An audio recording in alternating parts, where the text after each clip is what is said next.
최근 검찰 수사는 처음부터 나를 목표로 하는 것이 분명합니다.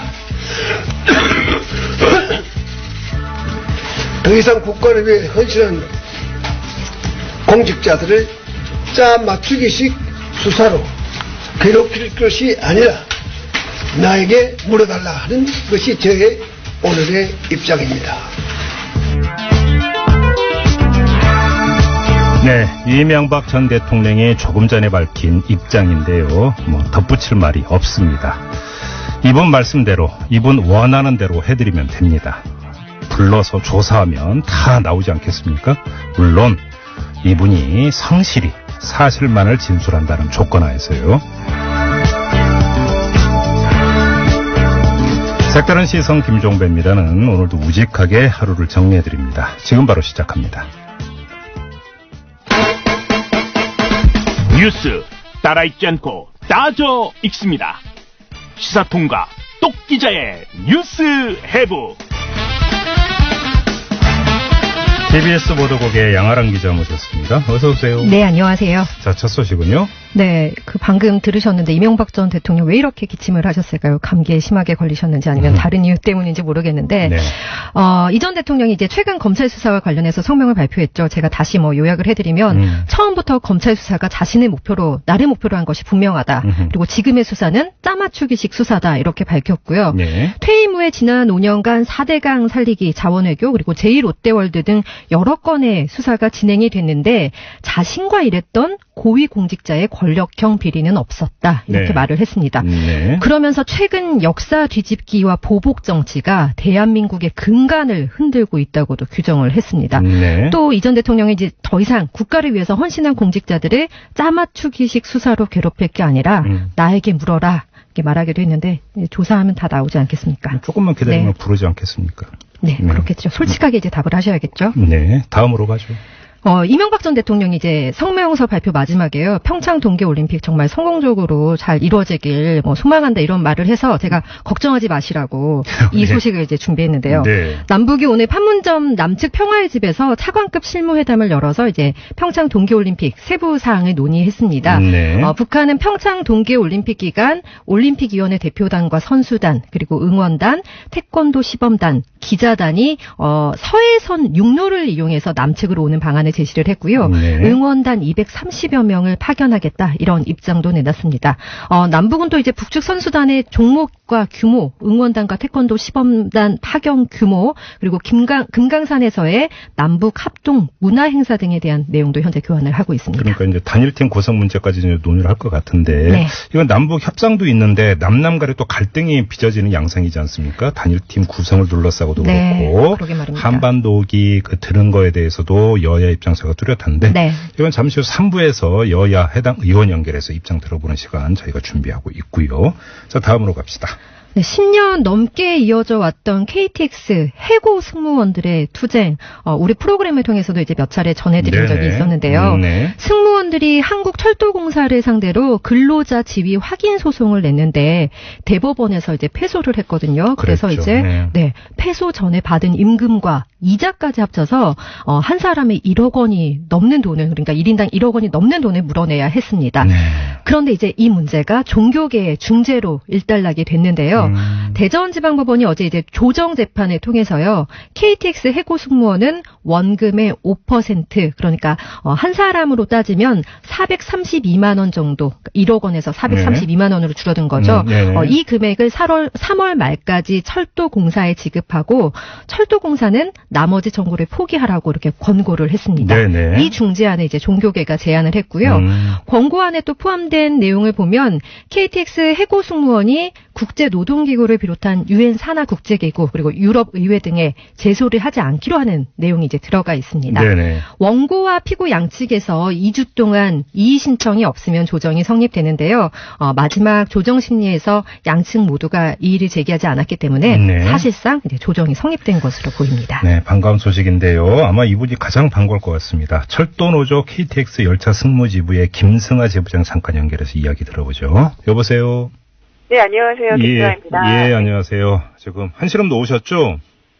네, 그렇죠. 이제까지 그 1억이라는 빚 때문에 네. 조합원들 모두 마음적으로, 심적으로 스트레스도 굉장히 많이 받고, 다들 그 초인종 띵동 소리만 들려도 네. 노이로제가 걸릴 만큼 예. 많은 심리적으로 힘들었었거든요. 예. 이제 우선 그것을 해결했다는 것 때문에도 좀 마음이 조금 편해졌습니다. 네. 지금 뭐 독실장 이런 게 계속 날아온 거였어요?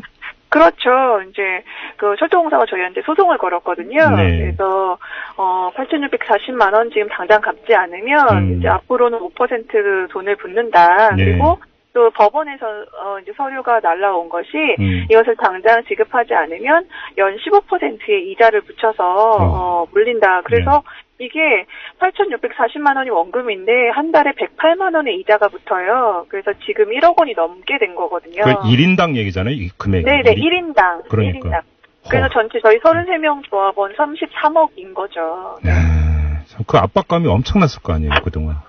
네, 그렇죠. 그래서 사실 저희 조합원 중에서는 그것 때문에 대인 공포증이나 그 소리만 들어도 막 경기가 일으킬 정도로 네. 이게 좀 심리적으로 다들 조금 불안한 상태에 있었습니다. 네. 그러게 말이에요. 아무튼 이러면 그러니까 요번에 이제 그 조정에 따라서 1인당 한 432만 원만 내면 된다고 하던데 맞나요? 네, 그렇게 됐습니다. 5%를 저희가 부담하게 됐는데, 네. 네, 보통 금융권에서 이제 부실 채권이라고 얘기가 되면은 한 3%에서 5% 정도를 로 받고 제2, 제3금융권에 이제 사고 팔게 된대요. 그런데 그러니까요. 예. 네, 이제 주빌르 은행이라는 게 있는데 그쪽에서는 그 거래되는 악성 채권들을 3%에서 5% 그 돈을 주고 사들여서 이 채권을 소각해 줌으로써 그 사람이 개인 회생할 수 있도록 해주는 은행이 있는데 그런 것처럼 그런 예가 있듯이 저희도 5% 정도 부담을 하고 나머지는 청구하지 않는 것으로 하는 게 어떻겠느냐라고 종교계에서 중개를 해주신 거예요. 그러니까요. 근데 뭐 사실 432만 원이란 걸 한꺼번에 또 마련하기 되게 쉬운 돈은 그렇죠. 아닌데. 그렇죠. 사실은 이게 뭐 크면 크다고 할 수 있고 작으면 작다고도 말씀하실 수 있겠지만 예. 저희가 통장에 항상 돈을 이렇게 쟁여놓고 있는 게 아니기 그러니까. 때문에 예. 또 저희 조합원 거 다 합치면 1억 5천 정도 돼요. 네, 이 돈을 또 마련하기 위해서 또 여러 가지 방법을 생각하고 있습니다. 그래요. 네. 아무튼 돈 문제는 이렇게 풀린다고 치고 네네. 지금 복직 문제는 지금 안 끝난 거잖아요. 그렇습니다. 저희가 복직을 해야지 사실은 저희 투쟁했던 그 목표가 이제 완성이 되는 건데 이제 처음에 2004년에 저희가 파업했을 때처럼 이제 처음으로 초심으로 돌아간 거라고 생각해요. 그 동안에는 사실 돈 문제로 많은 압박이 있었다면 이제 다시 안전을 담당하는 KTX 승무원으로 돌아갈 수 있도록 마음 모아서 이제 투쟁을 다시 한번 시작할 수 있지 않을까 싶습니다. 아무튼 근데 대법원에서 지금 판결을 이렇게 내려버렸기 때문에 사실은 그러니까 어떤 법원에 호소할 수 있는 방법은 아니고. 그렇죠. 이게 이제 그 회사의 결단이라든지 정책 결단이 필요한 건데 좀 관련 얘기 좀 진척되는 건 없나요?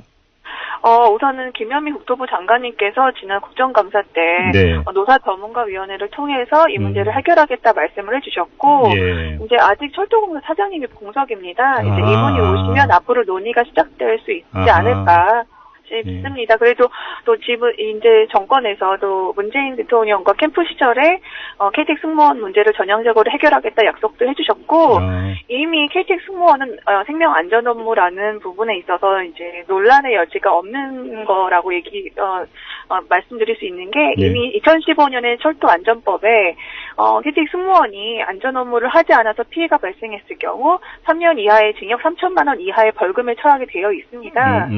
그렇기 때문에 안전 업무 담당은 아닌데 안전 업무를 안 했을 경우 피해는 처벌을 받는다? 이건 되게 모순적인 거잖아요. 이미 그래서 노사 전문가위원회에서도 이 부분을 인식하시고 승무원은 이미 안전 업무라고 이제 판단해서 직접 고용을 결정해 주시지 않을까라고 긍정적으로 생각하고 있습니다. 알겠습니다. 뭐 공사 사장이 좀 빨리 와서 결정을 좀 봐야겠네요. 네네. 말씀 여기까지 드릴게요. 고맙습니다. 네, 감사합니다.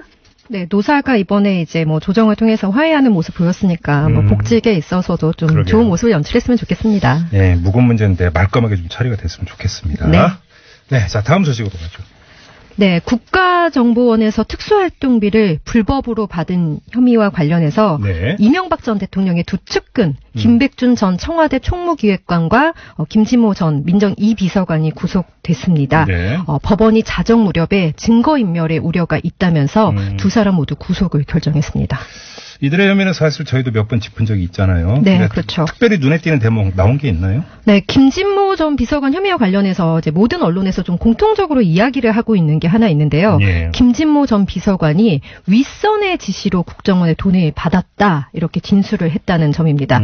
다만 이게 국정원에서 직접 받았는지 아니면 누군가를 통해서 전달받았는지 네. 이 부분에 대해서는 아직 확인이 정확히 되고 있지는 않은데 네. 아무튼 윗선의 지시로 받았다. 이 부분은 똑같습니다. 그러니까 핵심이 바로 그거 아니겠어요? 그러니까 윗선이라고 하는 거. 네, 그렇죠. 자, 저희가 엊그제 이 김진모 전 비서관의 5천만 원 수수권을 분석을 하면서 이 다른 제3의 인물이 있을 가능성, 그 뒤에 이걸 제기한 이유도 바로 이것 때문 아니겠어요? 그렇습니다. 그래서 그 직속 상관이었던 권재진 전 민정수석에게 의혹이 쏠렸는데 네. 그런데 이제 어제 한 그 TV조선이 보도한 거를 보면요.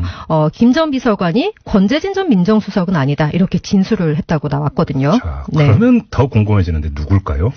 김백준 전 이제 총무기획관이 받았다는 4억 가운데 네. 5천만 원이 뭐 김진모 전 비서관에게 전달돼서 최종적으로는 그 총리실에 있던 장진수 전 주무관에게 건네진 게 아닌가 뭐 이런 추측도 나옵니다만 별개로 받은 돈이다. 그러니까 그 두 사람이 각각 네네. 별개로 받은 돈이다. 이렇게 생각할 수도 있습니다. 네. 그렇다면 이제 김진모의 윗선, 김진모 전 비서관의 윗선, 김백준 기획관이 아닌 그러니까 다른 돈 전달 경로가 있을 수 있다. 네. 이 부분은 이제 밝혀야 된다는 건데 네. 우리 진행자께서 2012년에 팟캐스트 이슈 털어주는 남자 진행하시면서 장진수 전 주무관의 이제 폭로를 이끌어내고 네네. 또 증거 사진도 되고 이렇게 하셨잖아요. 네네. 어떻게 이 부분에 대해서 좀 생각을 하시나요? 이게 워낙 복잡한 거라 최대한 줄여가지고 참고사항 하나만 말씀을 드릴게요. 그러니까 네. 김진모 전 비서관은 사실 민간인 불법 사찰과 증거인멸 사건에서 별로 중요한 등장인물이 전혀 아니었어요. 네. 별로 등장도 하지 않고.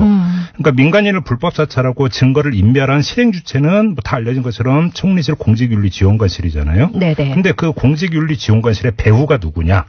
그게 청와대 민정수석실이 아니라 고용노사 비서관실이었거든요. 네, 그랬죠. 그러니까 당시 폭로와 증언을 종합해 보면 고용노사 비서관실과 민정수석실은 사이가 상당히 안 좋았다고 그럽니다. 서로 견제하고 으르렁댔다라고 하는 건데 게다가 장진수 전 주무관 같은 경우는 김진모 전 비서관과 직접 만난 적도 그리고 업무와 관련해서 얽힌 적도 없다고 이미 증언을 했었거든요. 청와대랑 총리실이 뭐 그렇게 크게 얽힐 일이 없겠죠. 그러니까요. 네. 근데 이제 김진모 전 비서관의 위치나 관계가 이랬으니까 자기가 자발적으로 나서서 장진수 전 주무관 도와줘야 되니까 5천만 원을 국정원한테 받아서 자기가 직접 줬다?